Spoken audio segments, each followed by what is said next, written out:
नाज़रीन अस्सलामु अलैकुम वरहमतुल्लाहि वबरकातुहू। सीधी बात के ताज़ा तरीन प्राइम टाइम में आप लोगों का इस्तकबाल है।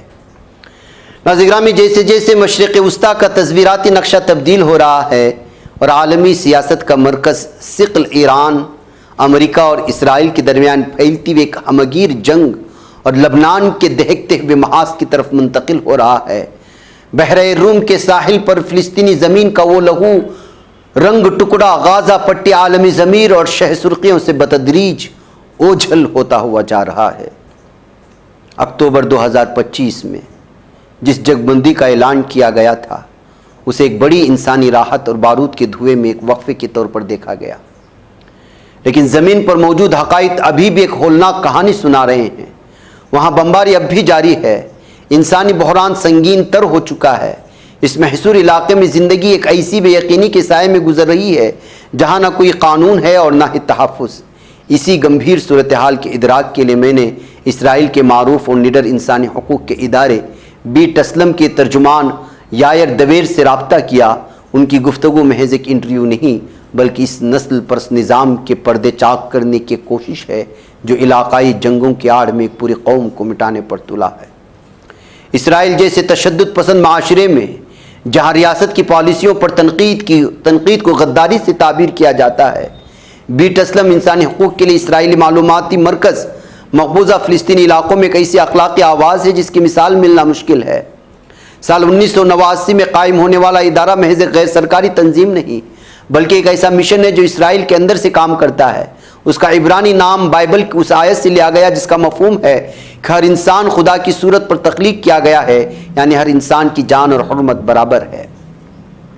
बीट असलम का काम मकबूजा फ़िलिस्तीनी इलाकों गाज़ा, मगरबी किनारा, मशरिक़ी यरूशलेम में होने वाली इंसानी हुकूक़ की पामालियों की गैर जानिबदाराना दस्तावेज़ साजी करना है। इदारा वीडियो, शहादतों, आदाद शुमार, कानूनी रिपोर्टों के ज़रिए वो सच दुनिया के सामने लाता है जिसे इसराइली प्रोपेगेंडा मिशनरी छुपाने की कोशिश करते हैं। इसराइल के अंदर रहते हुए इस काम की भारी कीमत चुकानी पड़ती है। बीट असलम के कारकुनों को फिफ्थ कॉलमिस्ट कहा जाता है। इन पर जिस्मानी हमले होते हैं। पार्लियामेंट यानी कनेसेट में उनकी फंडिंग रोकने के लिए कवानीन बनाए जाते हैं, लेकिन इन सब के बावजूद बीट असलम ने कभी समझौता नहीं किया। उनका सबसे बड़ा कारनामा वो तारीखी रिपोर्ट थी जिसमें उन्होंने पहली बार इसराइल को एक अपार्थाइड यानी नस्ल पर रियासत करार दिया था जो दरियाई उर्दुन के बहरे रूम तक यहूदियों की बरतरी के उसूल पर कायम है। यायर दवेर इस दायरे का वो चेहरा है जो खुश्क आदाद शुमार को इंसानी जज्बात और आलमी कानून की ज़बान देते हैं। वो दवेर एक ऐसी नस्ल के नुमाइंदे हैं जो इसराइली निज़ाम के अंदर रहते हुए उसकी तजादात को करीब से देखती है। बतौर तर्जुमान उनकी जिम्मेदारी सिर्फ प्रेस रिलीज जारी करना नहीं बल्कि आलमी बरादरी को यह बावर कराना है कि जब दुनिया तेहरान और वाशिंगटन के दरमियान तस्वीराती चालों को देख रही होती है तो गाज़ा की गलियों में एक एक करके इंसानियत दम तोड़ रही होती है। दवेर का तज्जिया दो टोक और लर्जा खैज है। उनका मानना है कि ईरान और लबनान के साथ छेड़ी गई जंग दरअसल इसराइल के लिए एक सियासी ढाल बन गई है जिसके पीछे वो अपने उस एजेंडे को पाए तकमील तक पहुंचा रहा है जिसे वो आम हालात में अंजाम नहीं दे सकता।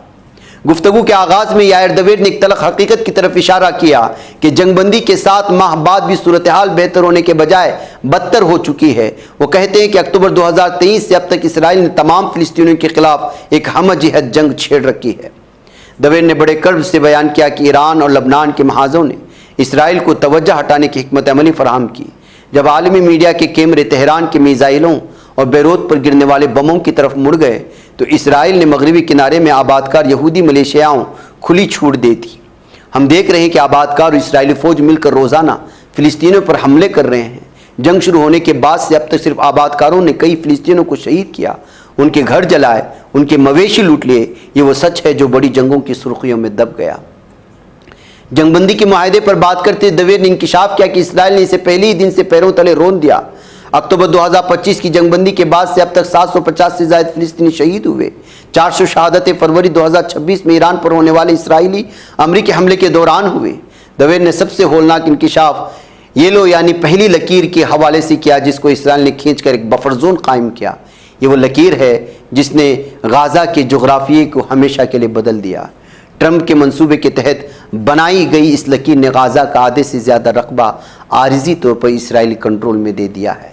सैटेलाइट तस्वीर बनाती है, बताती है कि इसराइल ने इस लाइन के साथ 7 नई मुस्तकिल फौजी चौकियां कायम की और कई किलोमीटर तवील ज़मीनी बाड़ लगा दी और अब 21 लाख इंसानों को गाज़ा के आधे से भी कम रकबे पर ठोंस दिया गया है। बताते हैं कि तकरीबन 16 लाख लोग शदीद तरीन फाका कशी का शिकार होने वाले हैं क्योंकि इसराइल ने इमदाद में 80% तक कमी कर दी। मार्च में सिर्फ 16 मरीजों को इलाज के लिए बाहर जाने दिया गया, जबकि 18,000 से ज़ायद ज़िंदगी और मौत की कशमकश में मुब्तला हैं। ये कोई कुदरती आफत नहीं बल्कि एक सोची समझी इंसानी तबाही है जो इसराइल ने खुद इंजीनियर की है। बीट असलम की जानिब से गाज़ा मुहिम को नस्लकुशी करार देने के सवाल पर दवेद ने कानूनी बारीकियों पर रोशनी डाली। उनके बकौल किसी भी कार्रवाई को नस्लकुशी साबित करने के लिए इरादा सबसे अहम होता है। आपको कहीं दूर जाने की ज़रूरत नहीं, सिर्फ इसराइली क़यादात के बयानात देख लें। जब वज़रा खुलेआम कहते हैं कि गाज़ा में कोई मासूम नहीं, जब वो फाका कशी को बतौर हथियार इस्तेमाल करने का ऐलान करते हैं, जब वो इब्रानी मीडिया पर फ़ख्र से कहते हैं कि पूरे शहरों को मिटा देंगे, तो इरादा वाज़ेह हो जाता है। 70,000 से ज़ायद हलाकतें, जिनमें अक्सरियत ख़वातीन और बच्चों की है, हॉस्पिटलों की तबाही और सहाफ़ियों का कत्ल महज इत्तेफाक नहीं है, एक पूरी कौम को मिटाने का तयशुदा मंसूबा है। मगरबी किनारे की सूरत हाल का जिक्र करते हुए यायर दवेर की आवाज़ में गुस्सा और दुख साफ झलकता था। कहते हैं कि अब इसराइली फ़ौज और यहूदी मुसल्लह आबादकारों के दरमियान फ़र्क मिट चुका है। आज ये पहचानना मुश्किल है कि कौन आबादकार है, कौन फ़ौजी। आबादकार अब फ़ौजी वर्दियाँ पहनकर और रियासत की दिए हुए हथियारों से फ़िलिस्तीनियों की उनके घरों से बेदखल कर रहे हैं। अब तक 59 फ़िलिस्तीनी कम्युनिटीज़ को उनकी ज़मीनों से साफ़ किया जा चुका है। का मानना है कि इसराइल इस वक्त मगरबी किनारे को मुकम्मल तौर पर जम करने की दौड़ में है ताकि 30 लाख फ़िलिस्तीनियों को अलग थलग जजीरों में कैद कर दिया जाए और पूरे इलाके पर यहूदी बर्तरी को कानूनी शक्ल दे दी जाए। ये सब कुछ इसलिए मुमकिन हो रहा है क्योंकि दुनिया की नज़रें ईरान और लबनान के महाज पर लगी हुई। लबनान की सूरत हाल पर बात करते दवे ने ख़तरनाक हकीकत की तरफ इशारा किया। उन्होंने कहा कि इसराइल के वज़ीर दिफा ने ख़ुद तस्लीम किया है कि वो जुनूबी लबनान में राफ़ा और बैत हानून मॉडल दोहरा रहे हैं।